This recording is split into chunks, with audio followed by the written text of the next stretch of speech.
मेष लग्न की कुंडली हो और सप्तम भाव में मंगल स्थित हो, यानी यहां तो एक मांगलिक कुंडली हो जाता है। यहां मंगल इतना खड़मंगल करता है, इतना बड़ा वाद विवाद करता है, ये एक दूसरे पर पति पत्नी ऐसा ऐसा आरोप लगाते हैं, लड़ते हैं, झगड़ते हैं, हिंसक प्रवृत्ति तक आ जाते हैं, जिनके कारण वैवाहिक जीवन बिल्कुल ही बिगड़ जाता है और ये एक दूसरे के साथ रह नहीं पाते हैं, रहना पसंद नहीं करते हैं। यानी कि इनकी लड़ाई से परिवार वाले से लेकर हर कोई दुखी हो जाता है और ये लेकिन मानने को तैयार नहीं रहते। यहां अगर मंगल के साथ राहु या केतु रहा तो निश्चित बहुत ही कम समय में डिवोर्स हो जाता है।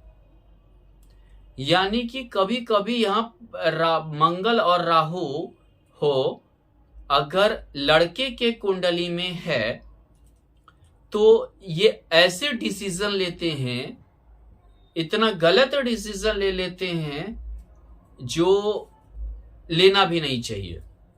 अगर किसी लड़की के कुंडली में रहा तो ये ऐसे डिसीजन ले लेती हैं, ऐसे निर्णय ले बैठती हैं, अपने मन से ऐसे में निर्णय ले लेते हैं जो इनके लिए काफी भारी पड़ जाता है, जिंदगी नर्क बना देता है।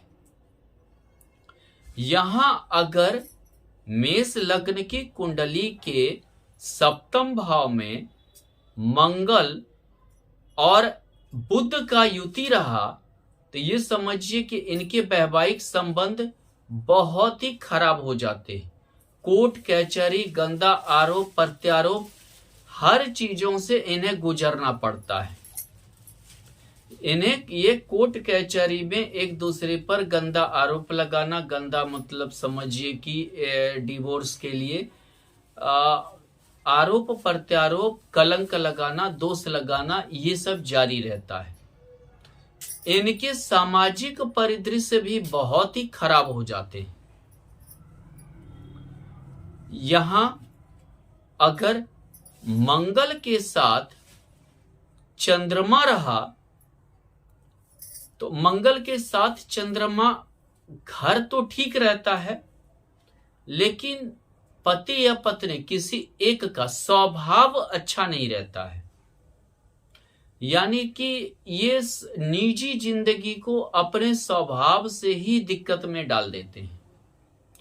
माने स्वभाव इतना खराब रहता है कि जिसके चलते पड़ोसी से अपने घर में निजी जिंदगी हर जगह इन्हें दिक्कत उठानी पड़ जाती है।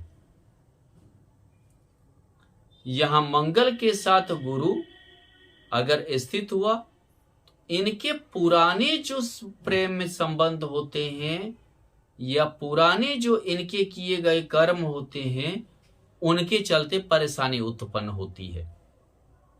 उनके चलते आज के समय में इन्हें परेशान होना पड़ता है।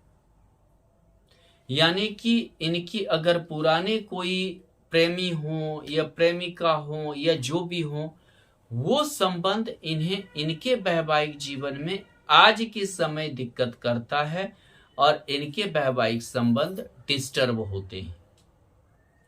हालांकि गुरु यहां भाग्यशाली भी बनाता है, लेकिन एक घर में रहते हुए भी पति पत्नी एक दूसरे से दूर ही रहते हैं।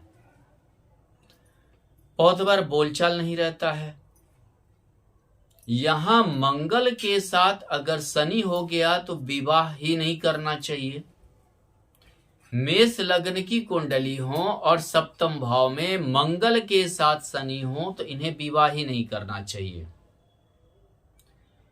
इनके मतलब ये समझिए कि इनके वैवाहिक जीवन ऐसा नर्क होता है कि हर कोई, मोहल्ला, समाज से लेकर हर कोई जान जाता है।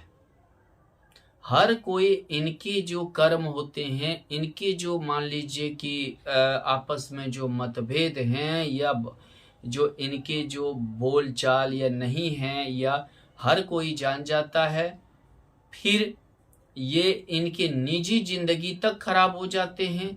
ये एक दूसरे से अकेले रहने लगते हैं, एक दूसरे पर काफी गंदा आरोप लगाते हैं, कोर्ट कचहरी का मामला होता है। और ये समझिए कि हमेशा किसी दूसरे के दखल के कारण परेशान रहते हैं, हमेशा कोई किसी दूसरे के दखल के कारण, किसी और के कारण परेशान रहते हैं। यहाँ पति के कुंडली में हो तो उसकी महत्वाकांक्षा भी पत्नी से विवाद पैदा करता है। अगर स्त्री का कुंडली में हो तो इतना बड़ा महत्वाकांक्षा होता है कि वैवाहिक जीवन नष्ट हो जाता है।